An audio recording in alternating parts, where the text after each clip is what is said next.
মেয়ে আজকে সকালেই ঘুম থেকে উঠে আমার কাছে বায়না ধরলো তাকে আমি পটল ভাপা রান্না করে দিব।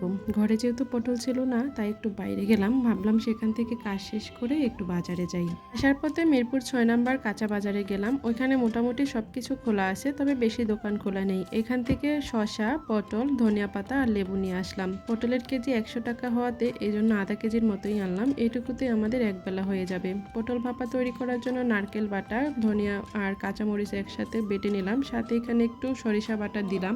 আর এখানে হলুদ গুঁড়া, মরিচ গুঁড়া, স্বাদমতো লবণ দিয়ে সাথে একটু জল দিয়ে এটাকে গুলে কিছু সময়ের জন্য রেখে দিব। তারপর আগে থেকে কেটে রাখা পটলগুলাতে হলুদ আর লবণ মেখে এটাকে ভাজির জন্য তৈরি করে নিচ্ছি। এখন কড়াইতে তেল দিয়ে দিচ্ছি আর ওইখানে সামান্য পরিমাণে কালো জিরা ফোড়ন দিয়ে পটলগুলোকে হালকা করে একটু ভেজে নিব। এভাবে কিন্তু পটল যেদিন বাসায় ভাবাই সেদিন বাচ্চারা তো অনেক বেশি পছন্দ করে, অন্য কোনো খাবার খেতেই চায় না। তারপর পটলটা যখন হালকা একটু ভাজা হয়ে যাবে, তারপর এখানে আমি আগে থেকে যে মশলাটা তৈরি করে রাখলাম সেই মশলার মিশ্রণটাকে দিয়ে তারপর এটাকে একটু কষাবো। যত ভালো করে এটা কষানো হবে তত ভালো এটা রান্নাও হবে।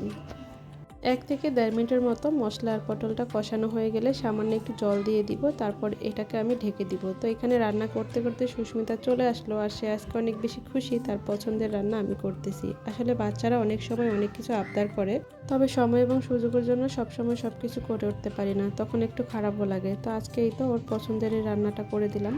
এতেও তৃপ্তি করে দুপুরে ভাত খেতে পারবে, এটাই আমার কাছে ভালো লাগা। লাস্টে নামানোর আগে আমি এখানে একটু বোম্বে মরিচ দিয়ে দিচ্ছি ঘ্রাণের জন্য। এটা আমাদের নিজেদের গাছেরই, ছাদে যে গাছ ছিল সেখান থেকে আনা হয়েছে, যাতে করে ঝালটাও বেশি না লাগে আর পটলটাতে একটু ঘ্রাণটাও ভালো হয়। তারপরেই তো হয়ে গেল, এখন আমি এটাকে নামিয়ে নিব।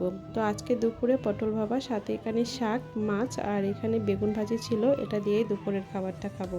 বাচ্চাগুলো সবসময় সব কিছু খেতে চায় না, তবে মাঝে মাঝে কিছু কিছু জিনিস যাদের পছন্দ হয় সেটা যদি তৈরি করে দিতে পারি তাহলে নিজের কাছেও ভালো লাগে আর ওরাও একটু তৃপ্তি করে খাবারটা খেতে পারে। গরম ভাতের সাথে এভাবে পটল ভাপাটা আপনিও ঘরে তৈরি করে আপনার বাচ্চাকে দিয়ে দেখতে পারেন, আশা করি ওদের কাছেও অনেক বেশি ভালো লাগবে।